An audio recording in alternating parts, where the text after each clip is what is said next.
Bonsoir à tous, merci d'être avec nous. On y va pour les titres qui font l'actualité de ce mardi. Un bébé de 10 mois testé positif à la Covid-19, l'angoisse gagne ses parents. Ils ont voulu admettre notre fille dans une salle pour adultes, mais nous avons refusé, explique la mère du nourrisson. Nous devons choisir parmi les patients de la Covid qui nous allons traiter car l'hôpital est débordé et le nombre de personnel est insuffisant. Témoignage inquiétant des membres du personnel soignant de nos hôpitaux. Plusieurs ont été testés positifs à la Covid-19 alors que d'autres sont en auto-isolement. Et la Nurses Union qui se dit à bout, la situation est devenue ingérable dans les hôpitaux, avance son président.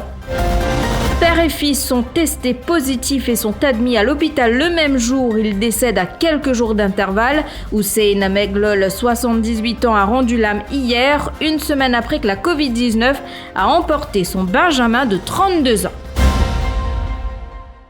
Les jours se suivent et se ressemblent aux abords des centres de dépistage. Les files d'attente pour faire le test de la Covid-19 toujours bondé, si les plus grands arrivent à attendre tant bien que mal, l'histoire se complique pour les plus petits. Une mère dit avoir attendu plusieurs heures avant qu'un médecin n'ausculte son bébé de 10 mois. Ce dernier a finalement été testé positif à la Covid-19. Mon attend comme tout le monde. Effectivement, madame, oui, qui fait un fait test Covid. J'ai dit que oui, mon gars, avec une personne positive, et moi aussi, moi, il fait mon test. Moi, c'est pas mon positif, moi aussi. Effectivement, non, moi, vous avez fait mon test en dehors, après, pour tester ça, mais l'hôpital. Moi, fait mon test pour moi négatif, mon petit positif. Ça veut dire que tu peux mettre mon petit. Et là, moi, j'ai dit que ok, moi, pas mettre lui. Comme quoi, mon temps manager, moi, paye la place dans la salle. Moi aussi, moi, inquiète, moi, demandé, si pas, grand du monde avec grande personne ensemble. Effectivement, oui, grande personne avec enfants. C'est pas possible qu'un enfant puisse avoir accès avec une grande personne. Une grande personne aussi, il est positif. Et par contre, si c'est positif, il faut. Mais les médicaments, c'est ok là. Mais c'est ça l'information à gauche, c'est tout. Et puis la Covid-19 continue à dévaster des familles et emporte plus d'un membre. Père et fils sont décédés en une semaine.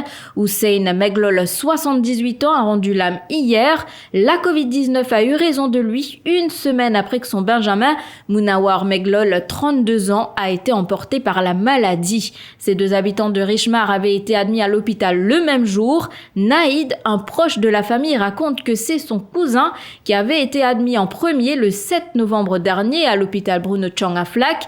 Il souffrait de douleurs au dos et au ventre. Il avait été testé positif lors de son admission et vers 23h ce jour-là, Hussein Meglol devait se sentir mal. À son tour, il a été transporté au même hôpital et y a été admis. Selon Naïd, la famille est restée sans nouvelles des deux patients. Mon cousin, il admet à soi. Je ne parle pas plus spécial des états, on admet même la salle. À partir de là, il perd du contact avec le garçon. 2h du matin, c'est que nous n'avons pas décédé. 3h du matin, 3h l'après-midi, que nous avons les docteurs. Le médecin fait nous connaître qu'il est décédé. Et pas un du monde décédé 2h du matin dans la nuit. Que vous fait nous connaître ça 3h le matin, 3h l'après-midi. Car je madame qui allait venir à l'hôpital, puis passe message, c'est mon monsieur cause avec moi. Le monsieur même qui est décédé, quand même connaître ce garçon décédé, pas nécessaire que nous. Le personnel est assez vieux, assez énormément de complications, qui nous fait pour faire des connexions ce garçon, il est décédé. Oui, mais je demande vraiment, je vais essayer de parmi tous les jours, que bien aller pour qu'on chose de. Nous sommes arrivés à un point où nous nous demandons si nous devons choisir entre les patients. Confidence de personnels soignants qui ont accepté de témoigner sous le couvert de l'anonymat. Un sentiment de peur et d'angoisse gagne le personnel hospitalier. Plusieurs nursing officers ont été testés positifs à la Covid-19. Manque de personnel, manque d'équipement et de gel hydroalcoolique déplorent ceux qui ont été contaminés. Avec le nombre de contaminations parmi le staff, certains avancent qu'il sera impossible de traiter tous les patients admis dans les différents hôpitaux. Il y a même causé avec des camarades, et là, quand nous pourrons travailler, nous pourrons nous trouver dans une situation, par exemple, dans l'Europe, quand tu peux bien piquer une chose, c'était pareil, ça. Peut-être vous rappelez le feuilleton en Italie, en Inde, en Amérique, au Brésil, pour bien choisir qui est malade pour guetter, qui n'arrivait de INT aussi. Un de mes collègues m'a raconté, moi, comment se faire, il y a un malade d'obèse, t'es malade d'obèse, je ne sais pas connaître laquelle vous guettez. Il y a une priorité. Un malade, je trouvais que ça faire plaisir. Je vous donne plus attention que l'autre. Et dans ses staff, pour que tu sois malade là. Mon gars, infection, on va connaître mon gars à Delta. Tu comprends, nous payons par cœur. Nous faisons travailler en ce qui est non. Nous payons par cœur. Dans 50 ans, du film d'été. Et l'eau là, 20, 30, 15 étés. 10, 15, 25 du monde dans la pas venir. Et d'ailleurs, ça, c'est ce que vous pouvez dire là. It's happening on a daily basis, almost. C'est arrivé ça. Parce que les staff là, il est malade, il peut perdre, il prend infection maintenant sur la case. Vous comprenez? Et ça delta là, il peut perdre même mot. Mais écoute-moi, toute mon famille est positive, mon madame positive, mon 10 enfants positifs, puis dans la case. Et c'est le coup de pas connaître. Vous comprenez? Quand on a le prend ça, on va à l'hôpital, on va connaître. Donc, il prend précaution même. Mais il travaille avec le patient Covid. Tous les jours nous passons, tous les jours il est positif. Tous les jours nous travaillons avec malade positif. Pas connaître qu'il y en a qui est positif, pas connaître qu'il y en a qui est négatif. Un masse, tu peux travailler un jour, il est avec ça. Un masse 95, ça trouve du tout. Si gagner, il y a un pour un mois, un pour 2 mois, tu vas après 3 mois, il y a une masse. Pas gagner souvent. Mais il dit pas, il faut travailler dans ma situation comme ça.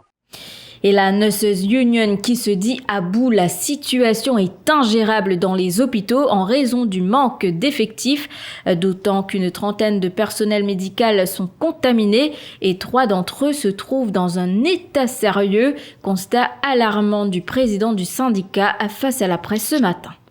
Nous pouvons voice out parce que nous ne sommes pas capables. Parce que nous pouvons voice out nos difficultés, nos appréhensions qui peuvent venir dans le futur. Et nos frustrations, et manque, vous dites bien, manque de considération vis-à-vis infirmiers. C'est-à-dire nous supporter. Moi, je veux dire non, nous ne sommes plus capables de supporter ça. Patience, c'est une limite. La vie, une fait pour vivre, pas une fait pour supporter tout ça faire.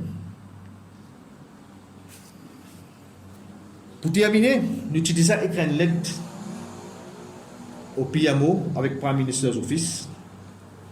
Jusqu'à là, nous n'avons pas encore une réponse. Nous faisons un appel au nom de 3000 infirmiers qui peuvent travailler dans Maurice. C'est un cri du cœur que nous pouvons faire avec M. Pravin Jagnat.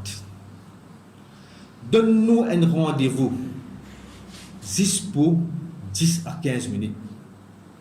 Il y a beaucoup de choses que nous pouvons dire. Il y a beaucoup de choses que nous pouvons dire. Donne-nous ce rendez-vous-là, juste pour 10 à 15 minutes. Et nous faisons une demande, mettre un high-level committee.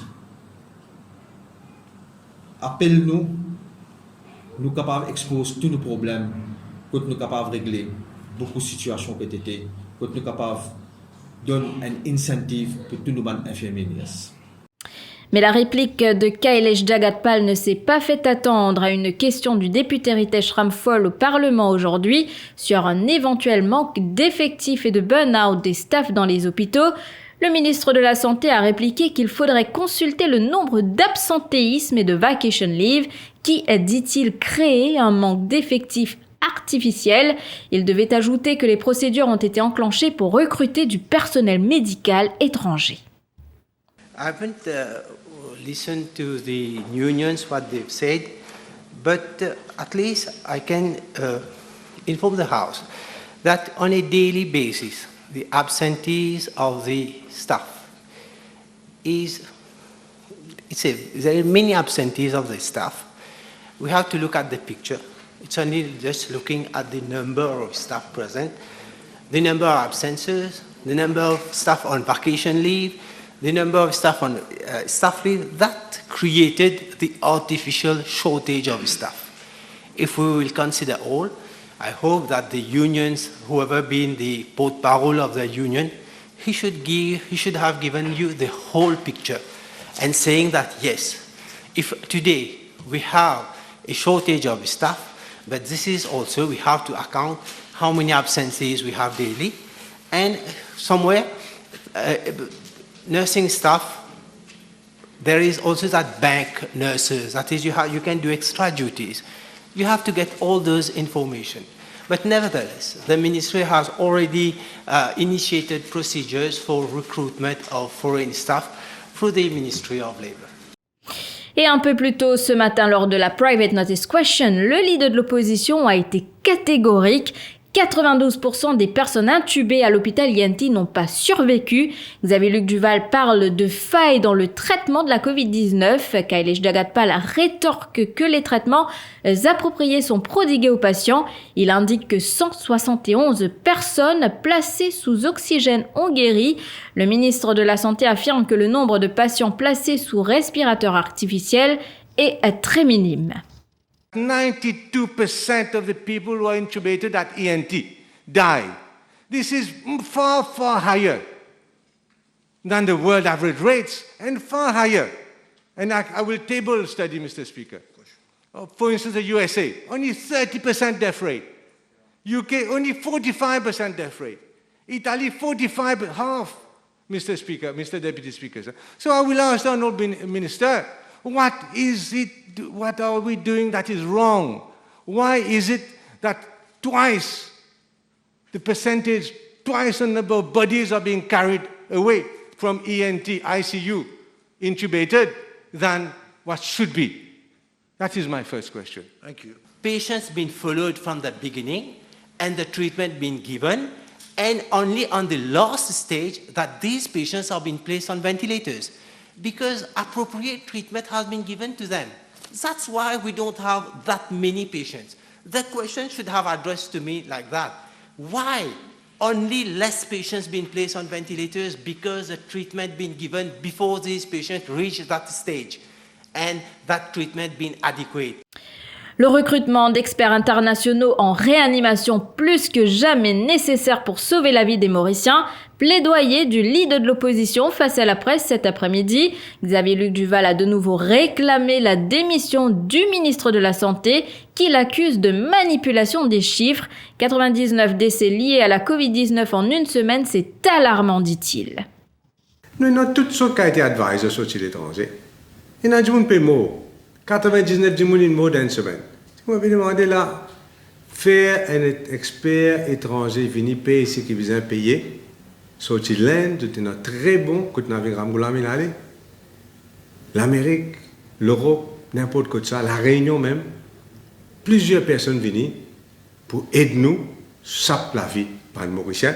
Parce que quand nous peut dire que deux fois plus de monde peut mourir dans l'intubation INT qu'ailleurs, c'est des fois c'est la vie de personnes, de vraies personnes qui peut perdre alors qu'ils sont capables de sauver ça. L'hospitalisation à domicile est désormais une réalité. C'est le nouveau service offert par C+S Care and Science. Hospital at Home s'agit d'une prise en charge du patient dans sa globalité. Les soins médicaux sont similaires à ceux prodigués dans un hôpital ou une clinique. Nul besoin pour un malade de se déplacer. Ce service est aussi pris en charge par certaines assurances médicales. Christophe Sowambert s'est rendu à Healthscape situé à Forbach. Son reportage. Soit entre 20 et 40% moins cher qu'une admission en clinique, l'hospitalisation à domicile coûte entre 7 000 et 12 000 roupies par jour.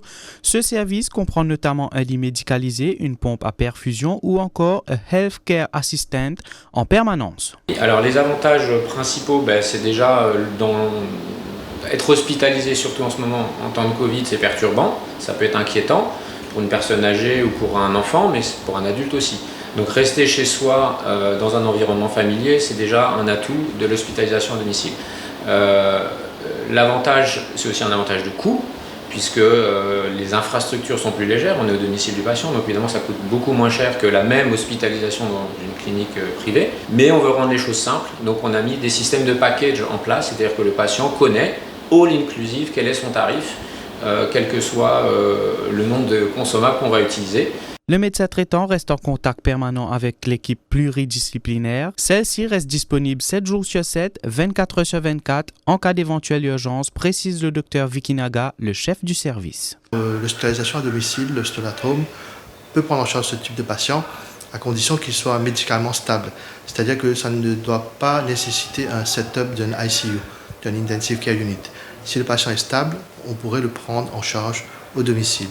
Côté neurologique, on pourrait imaginer un patient après un accident vasculaire cérébral qui nécessite une rééducation à domicile. Donc c'est possible par l'équipe avec l'aide d'un physiothérapeute Et bien sûr, tous ces soins sont coordonnés par un médecin coordinateur et une équipe pluridisciplinaire. Opérationnel depuis août dernier, C+S offre des consultations variées.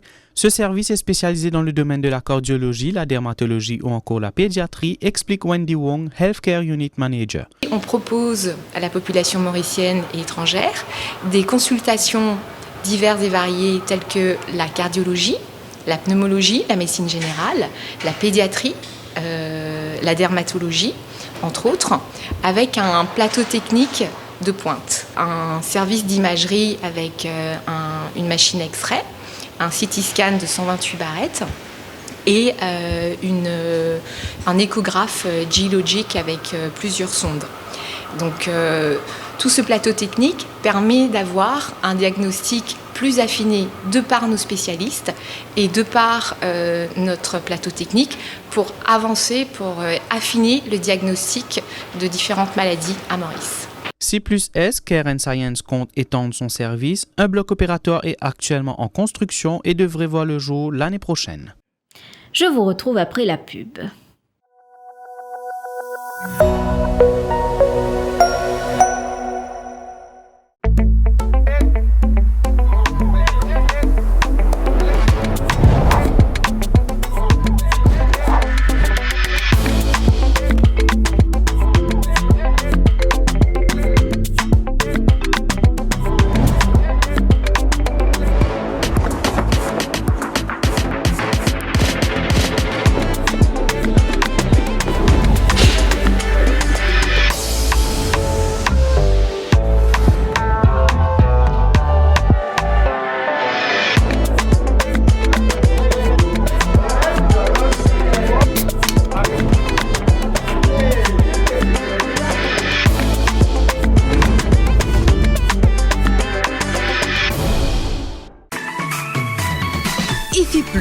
Ou nouveau brossier digital. Top top promo, belle seul, et joli cadeau, 6 pour.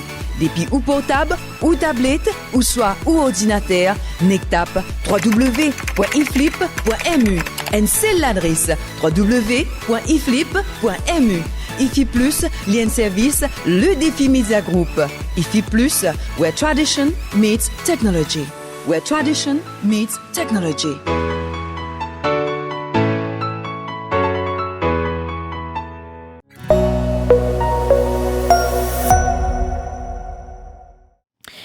La crise sanitaire a paralysé bien des commerces depuis des mois, non seulement en raison des fermetures, mais aussi au niveau opérationnel. Chicksan Supermarket à Albion a été ravagé par les flammes tôt ce matin. Il n'y a pas eu de blessés, mais les dégâts sont importants. On parle de 10 millions de roupies, sauf que le propriétaire de ce supermarché regrette qu'il n'a pu renouveler son plan d'assurance à cause de la crise sanitaire. Jeudi le matin, ça veut dire que je suis dans la boutique vers 7h15 du matin. Je check la boutique comme d'habitude tous les jours. Je fais 10 minutes dans la boutique. Je remonte dans la case en haut. J'habite juste en haut, la boutique. Et après 5-10 minutes, je m'entendais que mon alarme fait une déclenchée. Je trouvais qu'il y a la fumée peut sortir depuis en bas de mon synthèse. Je regarde dans la case, je suis ma famille, madame avec mes deux enfants habitent juste là-haut ensemble. Je dis, différents pendant la boutique. Tous les trois ils sont sortis, nous s'est dit on est où la cause dans la côte de ma famille, près de l'endroit même. Et quand on vient venir, je peux mettre des films, je peux teindre, mais c'est assez difficile. Mais tout est fini la boutique, tout est brûlé. Nous avons fait l'inventaire, et peut-être qu'il arrive à peu près jusqu'à 10 millions peut-être, en ce moment l'étage, en ce bâtiment, tout. Parce que tout est endommagé, nous avons cette thèse, nous avons vide, frigidaire, tout est éclaté. Tout doit poser un abîmé. Malheureusement, de mon côté, la boutique actuellement n'est pas assurée, aucune assurance. Et 9 ans consécutifs, nous assurons dans la boutique. L'année passée, qui a un problème pour Covid, nous n'avons pas réussi à remettre l'assurance à jour. Nous avons une bonne comptabilité. N'importe qui façon, nous avons n'importe qui aide, ils prennent plus pour nous. Nous sommes contents. Parce que ce n'est pas facile pour nous relancer le business. Nous n'avons plus beaucoup de famille, nous avons assez beaucoup, nous avons 7 10 par là. Mais je sais, l'intervalle de l'année est difficile pour vous même, vous êtes moyen, vous avez bonus, vous êtes la paye. Avec les récentes fermetures des écoles, les cours en ligne sur les chaînes de la MBC redeviennent la norme, sauf que cette fois encore des couacs ont été notés, comme ce matin, le cours de français pour la grade 4 comportait des anomalies. Les images ne correspondaient pas aux explications de l'enseignant. Regardez. Observe les mots en gras. Les mots sont l'île, beaucoup de dégâts, les routes, les pompiers. D'après toi, à quoi servent ces mots? Ce sont des mots ou groupes de mots qui se joignent au verbe pour en compléter le sens. Quelle question peux-tu poser pour avoir comme réponse l'île? On peut poser la question: de grosses pluies arrosent quoi? Réponse: l'île. Pour avoir comme réponse beaucoup de dégâts, on se pose la question: ces averses font quoi? Réponse: beaucoup de dégâts. Pour avoir comme réponse les routes, on pose la question: l'eau envahit quoi? Réponse: les routes. Pour avoir comme réponse les pompiers. Et le Mauritius Institute of Education a initié une enquête après ces anomalies détectées notamment en mathématiques et en français durant les 2 derniers jours. Le directeur de l'Institut, le Dr Vasen Naik, affirme qu'il s'agit de vidéos réalisées en 2020 qui ont été reprogrammées. De nouvelles vidéos sont en cours d'enregistrement pour remédier à la situation, dit-il. C'est une réunion au niveau du ministère aujourd'hui même, nous flag. Et ça bonne vidéo qui nous passait là dans la programmation, c'est une vidéo qui nous tient depuis 2020, pas une vidéo qui nous produit actuellement là. C'est une vidéo qui déjà existé dans nos repositories et qui nous utilise cette vidéo là pour nous podcasts. Je tiens un ban trou, comme on appelle ça, dans la programmation. Là, je ne pense pas à une vidéo là. Mais malheureusement, c'est qui peut-être pas vêtli avant repasse-li. Mauritius Telecom met en garde contre l'utilisation abusive des Prepay Unlimited Data Packs. L'organisme dit avoir noté qu'un nombre limité d'abonnés utilise le Mighty Mobile Prepay à des fins commerciales, de revente ou encore sur des équipements comme des routeurs ou des modems. Par exemple, un utilisateur à l'instar d'un cybercafé utilise un routeur qui connecte plusieurs PC et consoles de jeux. Cet utilisateur utilise donc le service à des fins commerciales et consomme 100 fois plus de data qu'un gros utilisateur sur un smartphone. Conséquence, ce type d'usage a un impact négatif sur la qualité des services pour tous les abonnés de Mighty Mobile. Mauritius Telecom rappelle que ces data packs sont destinés uniquement à un usage personnel. Bibi Rehana Mongli Gulbul sera à la tête du judiciaire. Elle occupera le poste de chef-juge à partir du 18 novembre prochain. C'est ce qu'indique un communiqué émis par la State House ce matin. Bibi Rehana Mongli Gulbul succédera ainsi à Ashraf Konai qui tire sa révérence ce jeudi. Âgé de 67 ans, Ashraf Konai a occupé le poste de chef-juge pendant plus d'1 an.